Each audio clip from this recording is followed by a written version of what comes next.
Ce qui se passe aujourd'hui, c'est que c'est une présentation, une restitution d'un workshop qui a eu lieu à l'université avec les masters design projet.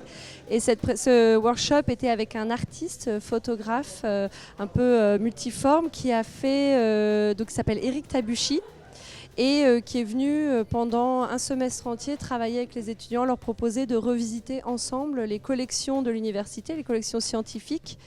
Et voilà le résultat de cette recherche, de ce workshop. Et ce workshop, le thème, c'était l'université. On s'était donné ce thème et on s'était donné cet artiste. Et du coup, on a commencé à se dire, bon, alors revisitons l'université avec un autre regard. On va regarder les bâtiments différemment, on va regarder la façon dont les savoirs sont enseignés d'une autre manière, et on va regarder aussi ce qui existe comme collection, les réserves. On va ouvrir les portes qui sont fermées, on va chercher des musées qui sont un peu cachés dans toutes les institutions, dans tous les grands bâtiments universitaires. Et donc en poussant ces différentes portes, on a trouvé ces collections scientifiques, et notre regard s'est vraiment ensuite concentré sur ces collections.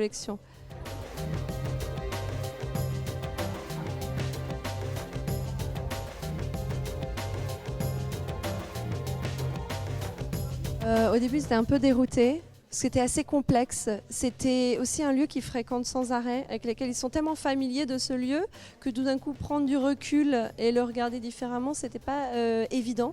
Et en fait, petit à petit, ils ont commencé à faire un travail d'enquête, ils ont pris le temps, ils ont travaillé par étapes, ils ont commencé à creuser, ils ont commencé à pousser ces portes dont je parlais.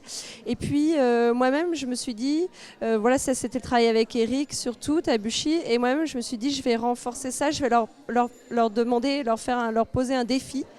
De collectionner sans forme ou sans couleur dans les réserves scientifiques, une espèce de collection énorme, donc beaucoup de choses à gérer, et d'essayer de les représenter par un système de classification, par un système de présentation particulier. Et en fait, cette série de défis, c'est ici, c'est le résultat qu'on a ici.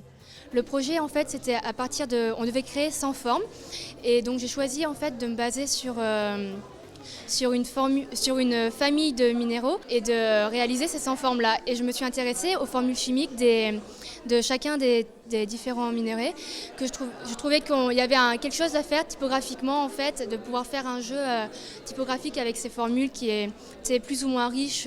On peut voir du coup qu'il y a certaines formules qui sont composées de seulement 2 lettres, d'autres qui sont beaucoup plus complexes. Et voilà, donc j'ai décidé en fait de faire un jeu participatif en fait, où le public peut être sollicité. Donc en fait c'est une surface qui est aimantée, donc chaque tablette peut être déplacée comme ça, et on peut choisir de classer en fonction du nombre de formes, en fonction du type de formule, en fonction des couleurs. Chaque couleur représente un type de famille, et voilà, donc on crée sa propre classification personnelle. En fait, la taxinomie, c'est de la science de la classification. Et on a donné ce titre-là parce qu'ici, il y avait un vrai jeu sur la classification. Alors ici, ce jeu, il est un peu absurde, il est un peu décalé, ils ne l'ont pas pris au pied de la lettre. La taxinomie, c'est plutôt utilisé pour tout ce qui est règne animal, ou pour les plantes, en chimie, en sciences naturelles. En graphisme, tout d'un coup, nous, on s'est intéressé juste au classement, pas à l'objet du classement. L'objet du classement, ça pouvait être les lunettes, ça pouvait être les pattes d'oiseau, ça pouvait être tout et n'importe quoi. Mais ce classement-là, comment on le fait? Comment on joue avec?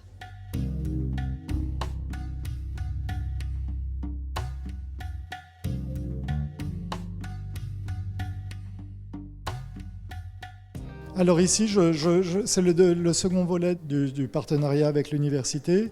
Je me suis inspiré un peu de l'idée du campus comme lieu utopique qui est un peu à l'écart des contingences de rentabilité. Enfin, l'étudiant est dans un monde de l'entre-deux où il n'est pas encore, il lui est pas encore demandé d'être rentable. Et j'aimais bien cette idée d'un petit monde utopique, le campus. Donc j'ai beaucoup travaillé sur l'idée du campus comme modèle utopique, et de l'expérience scientifique comme miroir de l'expérience artistique. C'est-à-dire que j'ai mis en parallèle l'atelier de l'artiste et le laboratoire scientifique. Je suis fasciné par tout ce qui concerne le classement, l'archivage, la taxinomie, etc. Donc je suis rentré dans ce projet vraiment par le biais de cette idée que le savoir se propage ou se partage ou se transmet à travers des classements.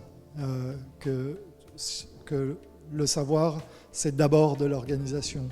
Et j'ai vraiment travaillé sur cette idée avec les étudiants, de nommer les choses, de les classer, même si je leur ai demandé de sortir un peu du cadre trop rigide de la nomenclature en inventant en fait des systèmes fictionnels de classement.